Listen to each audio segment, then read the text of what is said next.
演依頼 .com 新聞土です。今日は大人の寺子屋宴会な代表の上田博さんに入っていただいております。よろしくお願いします。よろしくお願いいたします。よろしくお願いします。上田さんはかなり長いですね、お付き合いをさせていただいている、方でございますが、改めてですね、ご本人の方から自己紹介をお願いできればと思います。はい、講師の上田博と申します。どうぞよろしくお願いいたします。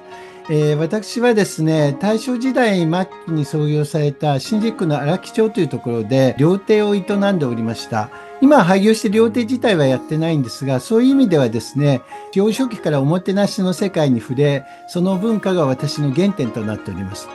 その後に三越という企業、百貨店ですね、入社して、接客やプロジェクトのディレクター業務、人材育成などを経験してきました。さらにですね、ガムの三越の社長をやってた時代に、ティファニーの支配人を経験しまして、外国人スタッフのマネジメントも担当してきました。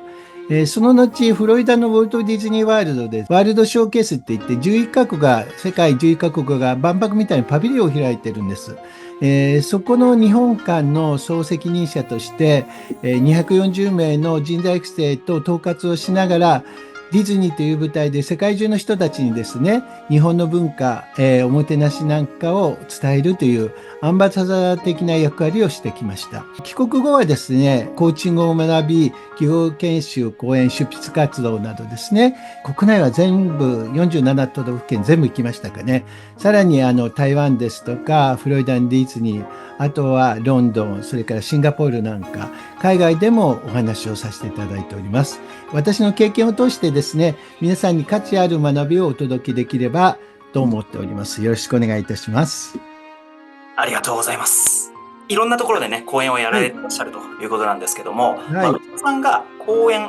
こういったオンライン講演もございますが、講演を通して上田さんがお伝えしたいことっていうところをお伺いしてよろしいですか？はい。講演のご依頼で多いのは、おもてなしですとか気遣い、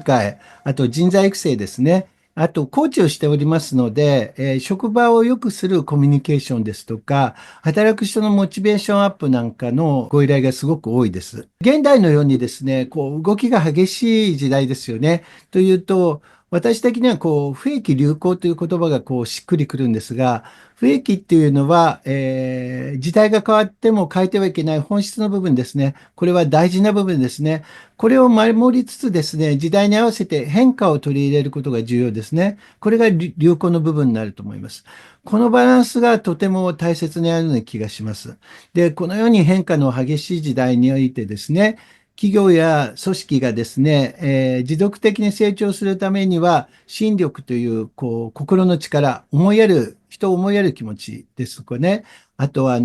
気遣いの力ですね。そして能力。これはスキルですね。どうやってそれを表現していくか。そして、さらに想像力。これはですね、ディズニーが得意なんですが、想像力を作る仕組みがあるんですね。これを高めて、お互いに成長し合う文化を築くことが大事だと思うんです。で、私のいたフロリダのウォルト・ディズニー・ワールドには、その文化と仕組みがありました。どのようにして魔法の王国が形成されているのか、そこにはですね、皆さんの企業でもですね、応用できるヒントがたくさん隠されていると思います。また、ディズニーだけではなく、私は料亭といった体感したですね、心のあり方の部分や、三越でおもてなしの匠たちから学んだですね、スキルも数々の働く人々のですね、心のスイッチを入れる、本質があったんですね。ディズニーのお話もしますが、他にもいろんな自分の実体験を交えながらお話しさせていただくと、そういったようなお話を提供させていただいております。ポイントも分かりやすくまとめていただきましてありがとうございます。はい。そしたらですね、上田さんの方が講師として大切にしていること、こちらもお伝えしてもよろしいですか？はい。主に3つぐらいですね、私が大切にしているポイントをお知らせします。1つ目はですね、実体験に基づくお話であるということ。今もお話ししましたように、料亭とか、三越とか、ティファニーとかディズニーとかですね、いろんな経験をしておりますので、この実体験をもとにリアルで実践的な内容をお伝えできるのが私の特徴です。で、自分が実際にやってみて成功したこと、うまくいったこと、失敗したことを含めてですね、私の体験からちょっと気づきとか学びを得ていただくっていうようなスタイルになっております。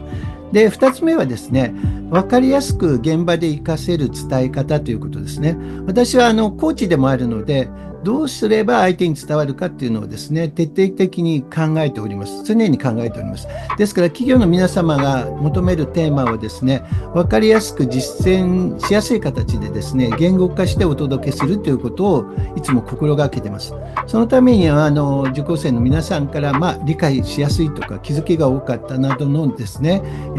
ご好評をいただいています。で、3つ目にですね、企業ごとにオーダーメイドの講演ということですね。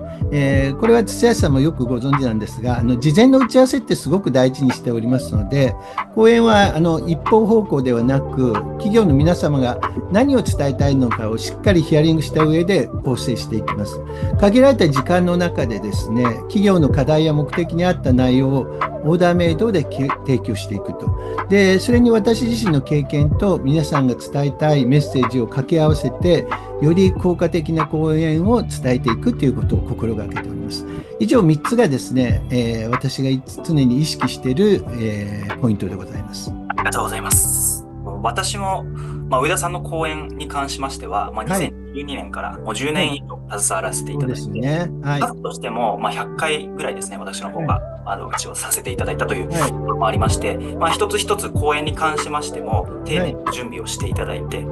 休もしながらオーダーメイドで実施していただく。ここが非常にお客さんからもね、満足をいただけるポイントありがとうございます。というふうに思うので、ぜひですね、今後とも、いろんな講演でご一緒できればと思いますが、上田さん講演をまだ企画検討されていらっしゃる方々もたくさんいらっしゃると思います。そういった方に向けて、ぜひ後押しのコメントをいただければと思います。はい。一番はどちらかというと、自分の伝えたいということよりも、聞いてくださった方に考えて感じていただいて、気づきを得るような講演にしたいと思うんですね。ですから、そのためにですね、事前の打ち合わせっていうのを大切にしていただいて、企業における代弁者みたいな立場で、皆さんに伝えていきたいなと思っております。ですから、あえてその企業としてこれを今強化したいんだとか、こういうふうになってほしいんだということをですね、私の実体験を交えて言語化することによって、